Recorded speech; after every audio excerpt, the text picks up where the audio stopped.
தொடர்வது எக்ஸ்பிரஸ் 18 செய்திகள்.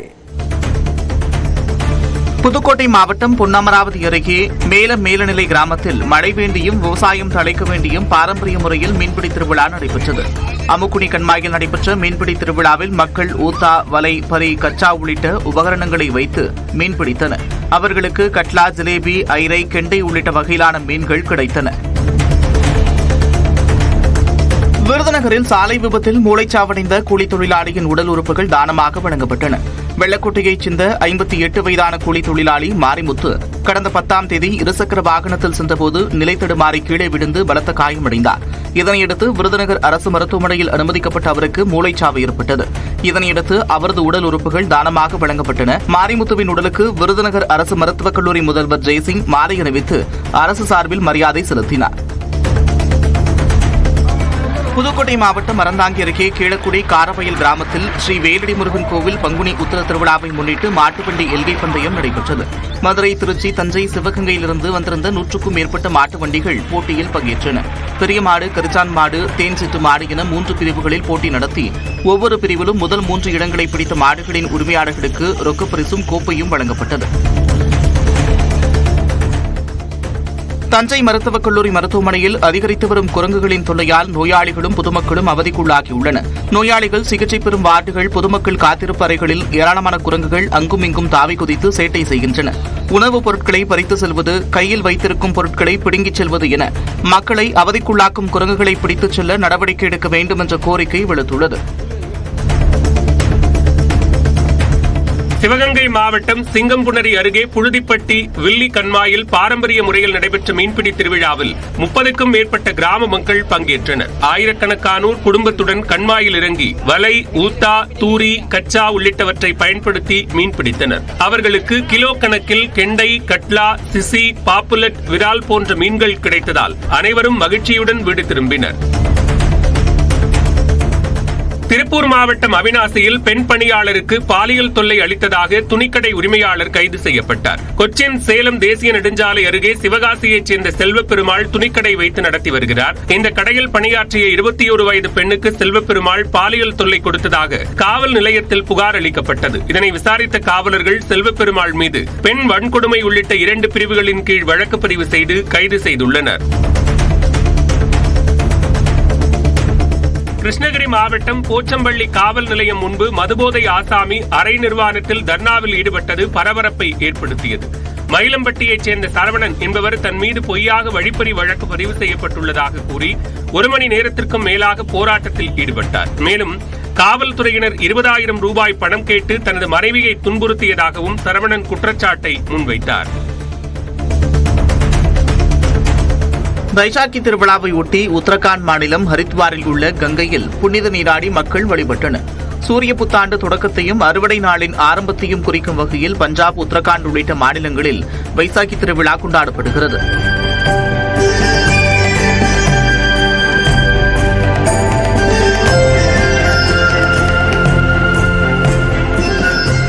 இதேபோன்று திருவிழாவை ஒட்டி பஞ்சாப் மாநிலம் அமிர்தசரஸ் பொற்கோவிலில் சீக்கியர்கள் வழிபட்டனர்.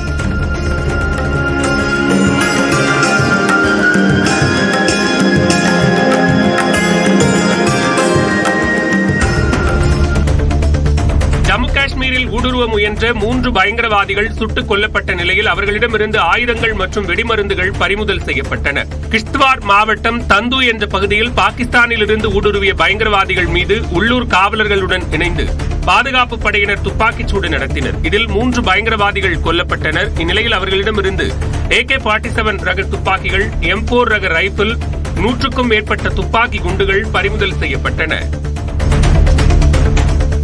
உத்தரகாண்ட் மாநிலம் கோட்வாரில் வனப்பகுதியில் ஏற்பட்ட தீயை கட்டுப்படுத்தும் பணியில் வனத்துறையினர் ஈடுபட்டுள்ளனர். அடர்ந்த காடுகளுக்கு பெயர் போன கோட்வாரில் கோடை வெப்பம் காரணமாக தீ விபத்து ஏற்பட்டதாக தெரிகிறது. இந்த நிலையில் தீயை அணைக்கும் பணியில் வனத்துறையுடன் இணைந்து 100க்கும் மேற்பட்ட தீயணைப்பு வீரர்கள் ஈடுபட்டுள்ளனர். உத்தரகாண்ட் மாநிலம் ஹரித்வாரில் சாலையில் சுற்றித் திரிந்த யானையால் வாகன ஓட்டிகள் அச்சமடைந்தனர். ஹரித்வார் டெல்லி தேசிய நெடுஞ்சாலையில் உள்ள பஹாராபாத் சுங்கச்சாவடி அருகே வனத்திலிருந்து வெளியேறிய யானை சுற்றித் திரிந்தது. இதனால் அவ்வழியாக சென்ற வாகன ஓட்டிகள் அச்சத்துடன் அந்த பகுதியை கடந்து சென்றனர். யானையை வனத்திற்கு அனுப்பும் பணியில் வனத்துறையினர் ஈடுபட்டுள்ளனர்.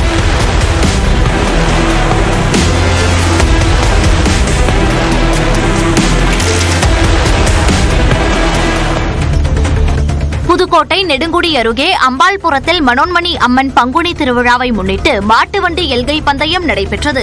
பெரிய மாட்டு வண்டிகளுக்கு 12 கிலோமீட்டர், சிறிய மாட்டு வண்டிகளுக்கு 9 கிலோமீட்டர் என்று எல்லை நிர்ணயிக்கப்பட்டு இரு பிரிவுகளாக போட்டி நடத்தப்பட்டது. இதில் பல்வேறு மாவட்டங்களைச் சேர்ந்த 19 ஜோடி மாடுகள் பங்கேற்று சீறி பாய்ந்தோடி ரொக்க பரிசுகளை வென்றன.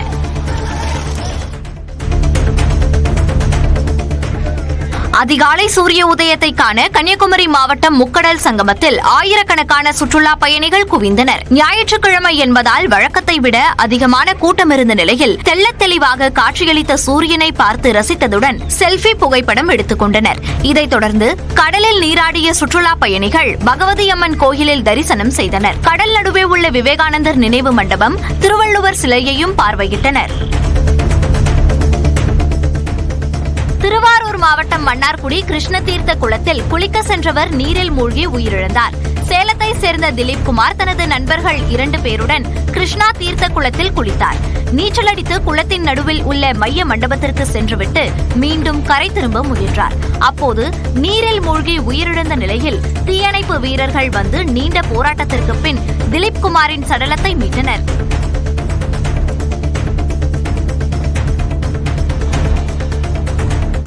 தொழில்நுட்பம் வளர்ச்சியடைந்துள்ள நிலையில் மக்கள் மத்தியில் சமூக வலைதள பயன்பாடு எந்த அளவிற்கு அதிகரித்துள்ளது என்பதை வரைகலை மூலமாக விளக்குகிறார் நெறியாளர் சிவரஞ்சனி.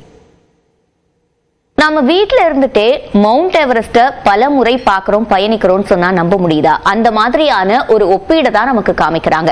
சமூக வலைதளத்தோட பயன்பாடு என்பது அதிகரிச்சுட்டே வருது. அந்த வகையில நாம ஸ்க்ரோல் பண்ற எண்ணிக்கை, அதாவது அதோட அளவீடு அப்படின்றது ஒரு நாளைக்கு 300 அடி இருக்கிறதா சொல்லப்படுது.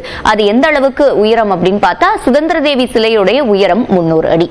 அதுவே ஒரு வாரத்துல நாம எந்த அளவுக்கு ஸ்க்ரோல் பண்றோம் அப்படின்னு பார்க்கும்போது 2 ஐஃபில் டவரோட உயரத்துக்கு 2100 அடி உயரத்துக்கு நாம ஸ்க்ரால் பண்றோம்.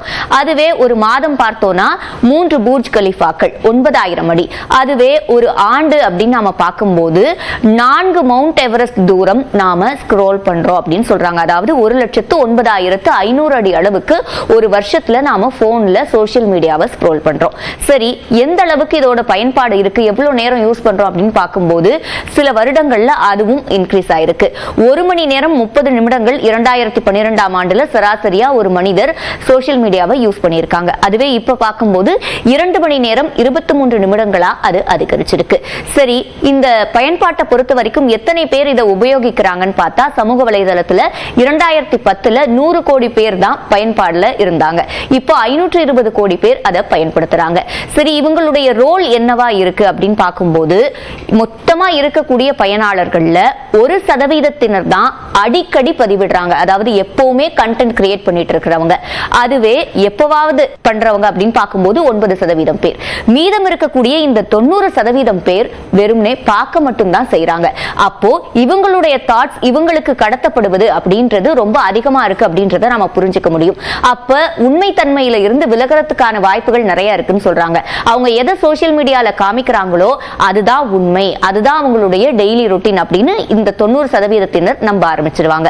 அடுத்ததா பார்க்கும்போது ஒரு குறிப்பிட்ட கட்சிக்கு எதிராகவோ இல்ல ஒரு குறிப்பிட்ட குரூப்புக்கு எதிராகவோ ரொம்ப கோபமாவோ இல்ல எமோஷன்ஸ் கிளறக்கூடிய வகையிலேயோ கண்டென்ட் நிறைய வருது அப்படின்னா அதை கிட்டத்தட்ட 67% பகிர்றதுக்கான வாய்ப்புகள் இருக்கிறதா சொல்லப்படுது.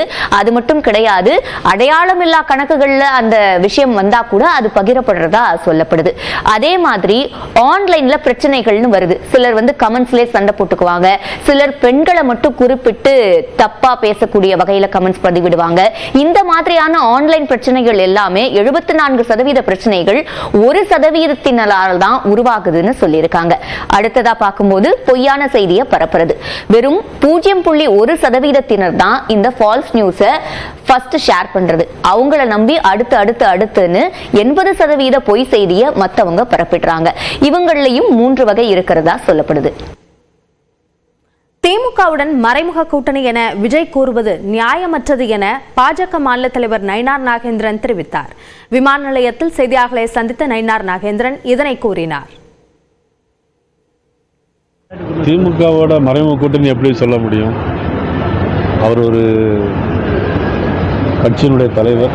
இன்னைக்கு புதிதாக ஒரு மக்கள் இயக்கத்தை ஆரம்பித்திருக்கிறார். அவர் அப்படி சொல்வது எந்த விதத்தில் நியாயம்னு என்னால் சொல்ல முடியல. நீங்களே சொல்லலாம். எப்படின்னா, எப்படி மறைமுக கூட்டணி நாங்கள் வச்சுருந்தோம்? நாங்கள் அதிமுகவோட கூட்டணி சட்டமன்றத்தில் வச்சுருந்தோம்னு சொன்னால் அது ஒரு நியாயமான விஷயம். பாராளுமன்றத்தில் நாங்கள் கூட்டணி இல்லை. ஆனால் எப்படி மறைமுக கூட்டணி அவர் எதை நினச்சி சொல்கிறாருன்னா, அவர் ஒரு விஷயம், ஒரு தலைவர் ஒரு பொறுப்புக்கு வந்த பிறகு ஒரு விஷயத்தை சொன்னால் அது மக்கள் நம்புகிற மாதிரி இருந்தால் தான் அதை ஏற்றுக்கொள்ள முடியும். அதிமுக பாஜக கூட்டணிக்கு விஜய் வரதுக்கு வாய்ப்பு கூட்டணி அது எப்படி சொல்ல முடியும்னா, இந்த கூட்டணி விவகாரங்களை எங்களுடைய அகில இந்திய தலைமை தான் முடிவு செய்யணும். அவங்க இடைவேளைக்கு பிறகு சூப்பர் 30 செய்திகளை பார்க்கலாம்.